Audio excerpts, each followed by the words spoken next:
সাকিব এবং মাশরাফি তাদের দুজনকেই দলে পাওয়ার জন্য এবার ক্রীড়া প্রতিমন্ত্রী তিনি একটা সহজ উপায় বলে দিলেন। শুধু তাই নয়, ক্রীড়া প্রতিমন্ত্রীর নির্দেশে এবার সাকিব এবং মাশরাফি জাতীয় দলেরও অন্তর্ভুক্ত হতে যাচ্ছে। তবে সাকিব আল হাসান তাকে নিয়মিত দেখা যাবে জাতীয় দলের জার্সি গায়ে, আর মাশরাফি বিন মুর্তজা তিনি বিসিবির একটা গুরুত্বপূর্ণ পদে অধিষ্ঠিত হতে যাচ্ছেন। মাশরাফি কোন পদে আসছেন এবং সাকিব আল হাসান কবে থেকে জাতীয় দলের অন্তর্ভুক্ত হতে পারবেন এবং এই সুযোগটা কিভাবে গ্রহণ করতে পারবেন সে সম্পর্কে আজকের ভিডিওতে জানাবো। 5ই আগস্টে যখন বাংলাদেশে আওয়ামী লীগ সরকারের পতন ঘটে তার 3 মাস পূর্বে থেকেই সাকিব আল হাসান দেশের বাইরে ছিলেন, কিন্তু তারপরও শেখ হাসিনা পতনের পর তিনি দেশে আসার সাহস করেননি। এই জায়গাটাই মূলত তার একটা শূন্যতা তৈরি হয় এবং জাতীয় দল থেকে তাকে এক প্রকার বাদ দিতে বাধ্য হয় বাংলাদেশ ক্রিকেট বোর্ড। কিন্তু মূল কথা হচ্ছে সাকিব আল হাসান কেন দেশে আসলো না এবং তার সমস্যাটা কোথায়। তার বিরুদ্ধে কয়েকটি মামলা ছিল, যেমন চেক ডিসঅনার, শেয়ার বাজার কারসাজি সহ বেশ কয়েকটি মামলা হয় এবং তার বিরুদ্ধে গ্রেপ্তারি পরোয়ানা জারি করা হয়।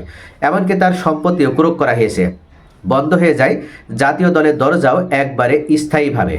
তবে এই মুহূর্তে আবার নতুন করে জাতীয় নির্বাচনের পর বিএনপি সরকার ক্ষমতা আসলে ক্রীড়া প্রতিমন্ত্রী হন আমিনুল হক এবং সাকিবকে জাতীয় দলে এক প্রকার তিনি নিজেই চাচ্ছেন যে সাকিব যেন জাতীয় দলে আসে এবং মাশরাফি বিন মুর্তজাও তিনিও যেন বিসিবির হয়ে গুরুত্বপূর্ণ দায়িত্ব পালন করেন। কিন্তু মূল বিষয় হচ্ছে তিনি সরাসরি এই গ্রেপ্তারি পরোয়ানা জারি হওয়া সাকিব আল হাসান এবং মাশরাফি বিন মুর্তজাকে দলে নিতে পারেন না। এক্ষেত্রে তিনি একটা সুযোগ বলে দিয়েছেন বা একটা পথ দেখিয়ে দিয়েছেন। এই পথের ভিত্তিতে যদি তারা হাঁটে এবং তারা যদি নিজেদেরকে নির্দোষ প্রমাণ করতে পারে তাহলেই কেবল তাদের জন্য জাতীয় দলের দরজা উন্মুক্ত হয়ে যাবে। সাকিব এবং মাশরাফিকে উদ্দেশ্য করে আমিনুল হক বলেন, আপনারা এসে আপনাদের যে মামলাগুলো রয়েছে সেইগুলো মোকাবেলা করেন। আপনারা যদি নিরপরাধ হন মাঠে আসেন, আমরা স্বাগত জানাবো।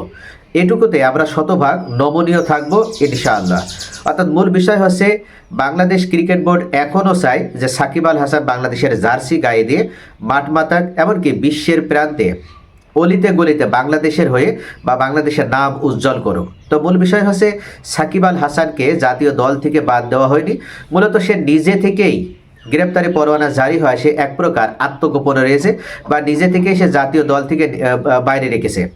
তার সুযোগ হয়েছে এই মুহূর্তে জাতীয় দলের অন্তর্ভুক্ত হয়ে বাংলাদেশের জন্য অবদান রাখার। কিন্তু আসলে সাকিব আল হাসান কি সাহসী ভূমিকা পালন করার মাধ্যমে সে জাতীয় দলে নিজেকে আবার কন্টিনিউ করতে পারবে? সে কি পারবে মামলাগুলোতে নিজেকে নির্দোষ প্রমাণ করতে?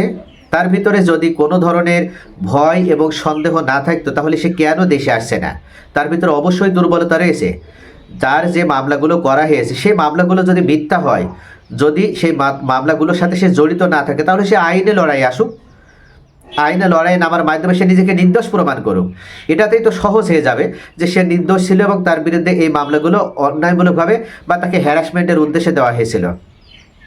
আমিনুল হক এই প্রতিমন্ত্রী হিসেবে তিনি মূলত যখন আওয়ামী লীগ সরকার ক্ষমতা ছিল তখনও তো তার বিরুদ্ধে মামলা হয়েছিল এবং সে জাতীয় দলের অধিনায়ক ছিল, কিন্তু তাকে গ্রেপ্তারও করা হয়, কিন্তু তারপরে সে সুযোগ করে দিয়েছে। অর্থাৎ বিসিবি বাংলাদেশ ক্রিকেট বোর্ড আন্তরিক আছে, এখন আপনাদের প্রমাণ করতে হবে যে আপনি আসলে নির্দোষ কিনা। কিন্তু সাকিব আল হাসানের সেই সৎ সাহসটা কি হবে? যদি তার সৎ সাহস হয় তাহলে অবশ্যই সে নিজেকে নির্দোষ প্রমাণিত করতে পারবে, আর যদি সে দোষী হয় তাহলে কখনো সে আমিনুল হকের দেখানো এই পথে হাঁটবে না। তো প্রিয় দর্শক, আপনাদের কি মনে হয় সাকিব আল হাসান এবং মাশরাফি বিন মুর্তজা তারা কি নির্দোষ? তারা কি সত্যিই জাতীয় দলের হয়ে আবার ভূমিকা পালন করতে পারবে? আপনাদের মূল্যবান মতামত কমেন্টে জানান।